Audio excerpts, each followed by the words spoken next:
Daily Detroit is brought to you by the community. Support our work at patreon.com/Daily Detroit. This is a special weekend edition podcast of Your Daily Detroit, recorded on Saturday, March 21st, 2020. I'm Jer Stays. And from my basement in Ferndale, this is Sven Gustafson. On today's show, top line updates on the local COVID-19 crisis.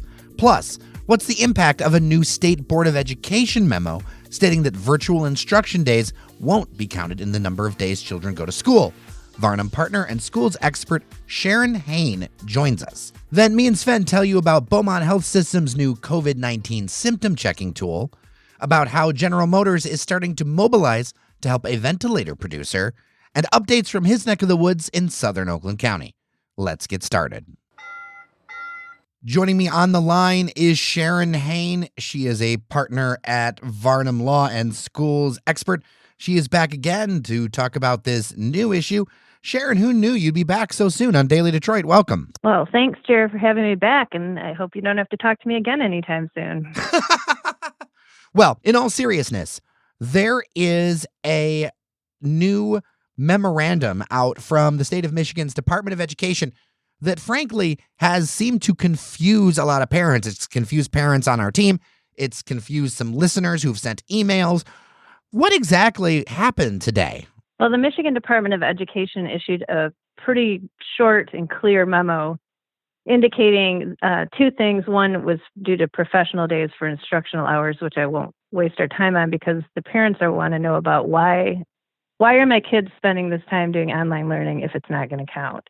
So Michigan requires 180 days and 1,098 hours within those days of instructional time per law.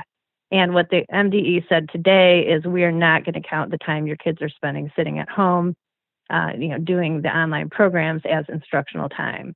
And that's got to be very frustrating, I'm sure, for everyone. I suspect there are good reasons for them doing it that way, including that not all districts have the same capabilities, and it would be somewhat unfair to have certain districts get this credit and certain districts not. What would be your thoughts as far as how parents should treat this kind of thing? Because I think that, as you said, there's definitely some frustration there. My take on it is this, and that is at some point in time, your child is going to go back to school. At some point in time, if you are a teacher, you are going to be getting these children back into your classroom. And even if right this minute, because legislation could still be passed that essentially undoes Michigan Department of Education's memo, but right this minute, you're being told you're doing this all for nothing.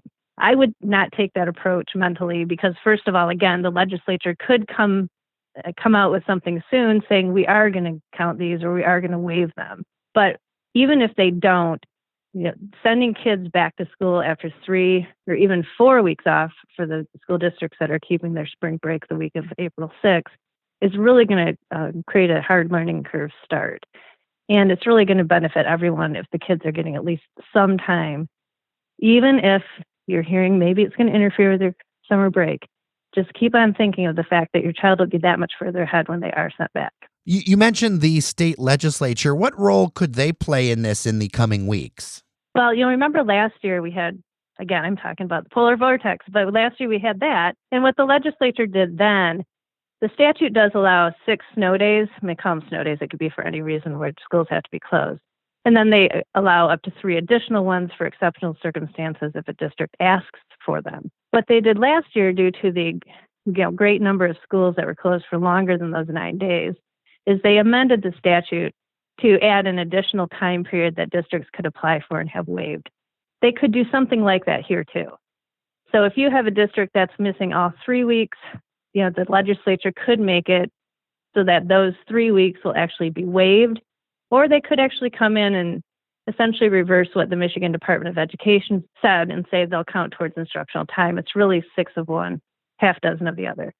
If they do that, that will mean that you won't have to add time on to the end of the school year to make it up. Just so that people know, the State Board of Education is its own body and its own thing. It's not necessarily under the direct control of any individual group, is it? No, it's a separate agency of the state. And the legislature, again, the law that MDE is speaking towards is actually a state law that was, passed by the legislature. So the legislature could take action to essentially get MDE to have to do something different or to make their memo moot because the law has been changed. Charyn, there is another piece of important educational news that came down from the federal level that the U.S. Secretary of Education, Betsy DeVos, said that students impacted by school closures due to the coronavirus can actually bypass the standardized testing for this year with a waiver. What does that mean, and what's exactly happening? Yeah, that's a good thing in my opinion. That means that the state of Michigan gets money for schools from the federal government. But one of the requirements to get the money is that we engage in this specific standardized testing every year. Because the kids have been out of school, of course, you would be going into standardized testing after being off for 3 or 4 weeks. And Secretary DeVos did today say that schools that have been impacted by the closures will not have to do it this year. It's waived, and that would include the state of Michigan. So I think that's really good news in 2 levels. First of all, we don't have to worry about impacting state funding for next year. And then second, we can get in and really start teaching kids again instead of teaching them towards the standardized testing. So I think that's good news. Joining me via Skype is my colleague Sven Gustafson. Sven, good to hear from you, if not see you. Indeed it is. Hi, Jer. How are you? Good, considering the circumstances. So I understand that there are various things happening with Beaumont specifically. We're focusing on them because they are a very large healthcare system. They actually support a number of hospitals, and they're actually rolling out some numbers of their own and more detailed numbers to help, share and coordinate across with the state and then also with the counties as well. Right. So Beaumont, a couple of years ago acquired Oakwood as well as Botsford Hospital out in Farmington Hills.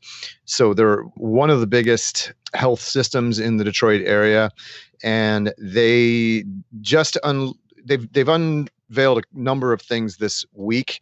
One of them is they're going to go to daily reporting of COVID-19 numbers on their website. It's at beaumont.org/coronavirus. And they are uploading numbers about the number of patients who have been confirmed with COVID-19, as well as the number of patients that have been tested and shown negative, and then patients with pending tests. The aim is to update this every day at 3 p.m. One of the other things they did is earlier this week, they launched a free online COVID-19 risk assessment tool, which is kind of interesting. You can click on it, and it's basically like an online questionnaire. It asks you things like whether you have a cough, whether you're experiencing a fever, and it takes you through a series of questions, which is kind of interesting. I think, if you've spent any time on social media, you've probably seen some people starting to kind of tell their personal stories about suffering from the virus and the kind of hoops that they're being made to jump through because of the lack of tests. Basically, there's such a shortage in tests available that there's such a high bar to just, you have to check so many boxes just in order to qualify, just to get a test. It's really crazy. So this is a sort of an easier way to accomplish that. Well, and because tests are hard to get a hold of, it's a reminder that the numbers that we're seeing out there from sources and especially from the state, they're definitely far behind what the actual number of cases are, correct? Yeah, that's true. The thing I just should add about the risk assessment tool, the goals here are it's going to, based on your responses, the tool is going to suggest like a course of action that you should take. Either contact your primary care doctor, go to a curbside screening, seek immediate treatment at an emergency center, or just stay home and quarantine yourself and keep monitoring your symptoms. There's been a lot of talk of mobilizing Detroit companies, including General Motors, Ford, FCA, and the like, in order to add to the medical device creation effort, the manufacturing effort. Sven, you've got some more details on kind of what the landscape really looks like, as opposed to, I would say, the fuzziness that seems to be coming out of various information sources. Yes. Well, so the latest news is that General Motors last night, Friday night, put out a statement announcing that they are partnering with a Seattle area medical device maker by the name of Ventec Life Systems, as well as a consortium of private sector businesses that are trying to rally efforts around responding to the coronavirus. And the deal is that GM's going to help Ventec boost manufacturing of ventilators. This is a company that has a state-of-the-art model. The top-end versions that are used in intensive care units and hospitals run, as high as like $50,000. Apparently, they're sort of a multifunctional ventilator. They include all, they incorporate all these different functionalities and everything. There's a sort of a lot of confusion around here. The backstory is that the White House has earlier this week reached out to Ford and GM both about joining the effort to, help produce more ventilators. There's a critical shortage of these machines, and experts are concerned that, we're nowhere near equipped enough with these machines to deal with the coming outbreak of coronavirus. So GM is not announcing that they're refitting their plants to actually start manufacturing these ventilators. It's a lot more complicated than that.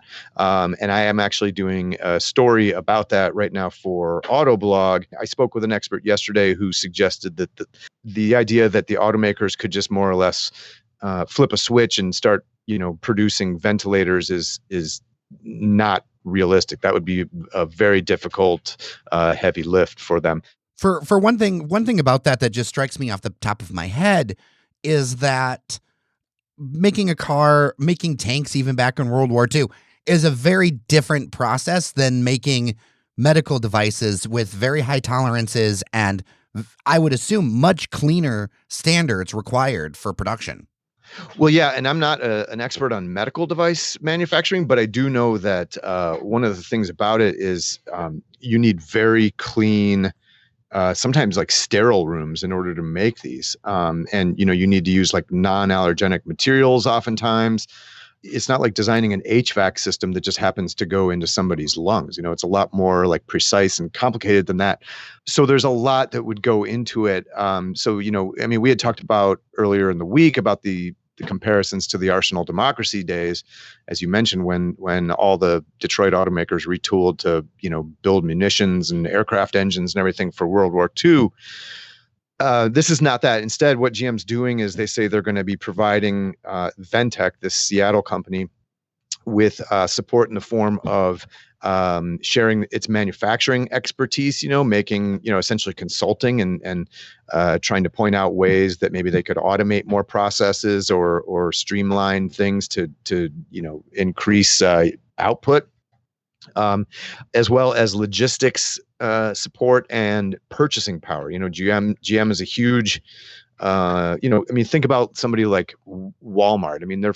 They're famous for being, or Amazon for that matter, they're famous for being able to price their products so low because they're a behemoth, right? They have huge scale and size, and they can essentially demand terms for their products from the manufacturers and everything, and cut out middlemen and stuff. So the idea here, I think, is to have GM perform that same sort of role for Ventec to help them speed up production of these ventilator units. It also strikes me, Sven, that ventilators are something that are going to be needed all over the world. Earlier I saw reports about the UK talking about this. I know that, one of the hottest spots for COVID-19 and coronavirus right now, one of the places that's dealing with the most challenges is Italy. This is really a global situation. What does that mean into all of this? Well, it's not entirely clear, like whether there's any coordination going on between different countries. In fact, a lot of the early evidence, as far as I've been able to read, suggests otherwise, that it's kind of every country for themselves. Here in the United States, of course, Donald Trump, famously said the other day on a conference call with state governors here that you should try to get ventilators yourselves.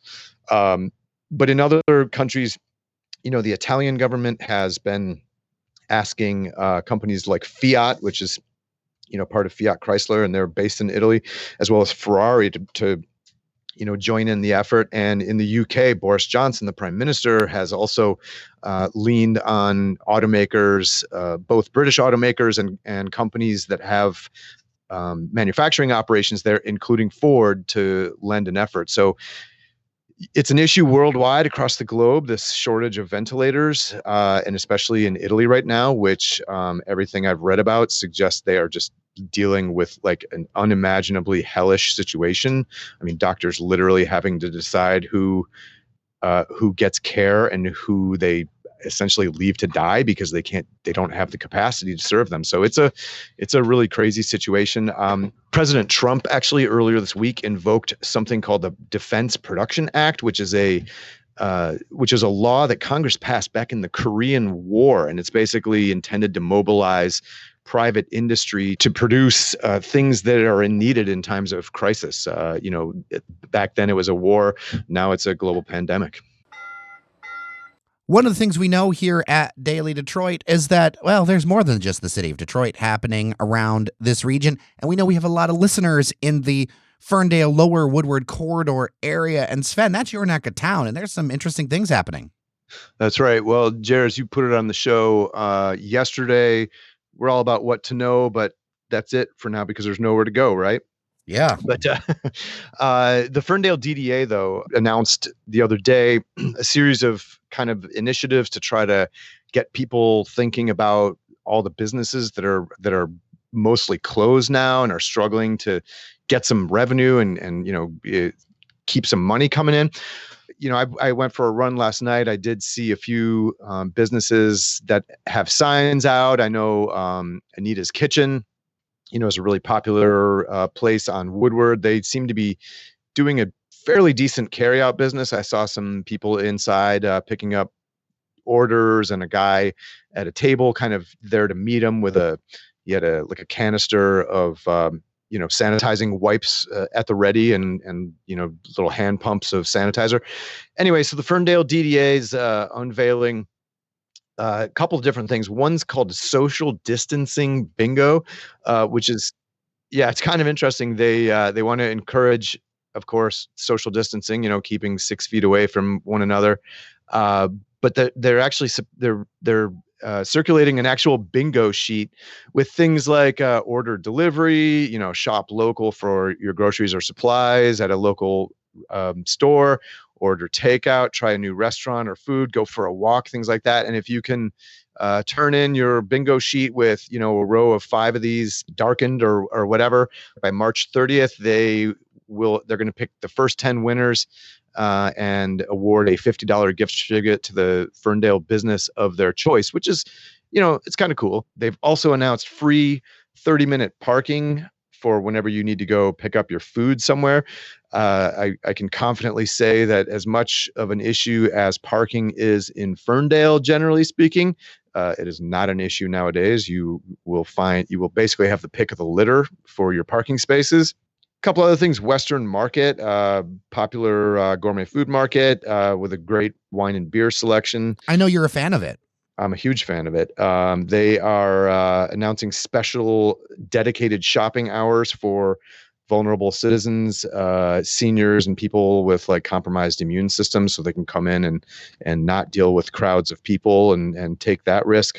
And finally, they've got a list that they are offering. You can find all of this, by the way, at downtownferndale.com, of local restaurants, food markets, and the like that are providing status. Are they still open? Are they offering delivery services or takeout and curbside pickup? Where to find them online and their phone number. So doing what they can to kind of support businesses during this tough time. I mean, I know that this is really tough. My wife ran by Flytrap, which is a great brunch and lunch spot and dinner in Ferndale. I'm a big fan of that place. And she said that she saw them taking their signage out of the window announcing, carry out and delivery options. I'm not sure if that means they're deciding to shut down. The DDA says that their intention is to keep the list updated. What I think is going to be interesting, I got to believe that some places are going to decide that, and I think we've heard some evidence of this, that some places are just deciding that it's not worth the expense of, keeping their places lit and the stoves and ovens on and everything, and paying people, because they're just not getting enough business. So I think a lot of places may decide that, once they get through their inventory and that maybe it's not worth ordering more, and it's just time to shut down for good and ride this out. So again, the Ferndale DDA is intending to update that list. Good to see it. And you can find it at downtownferndale.com.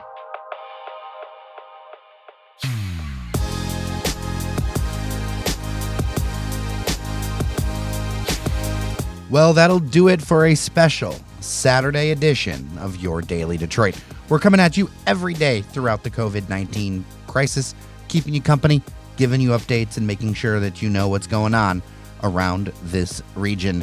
Thank you to our members on Patreon who help make this show possible. You can join them at patreon.com/dailydetroit.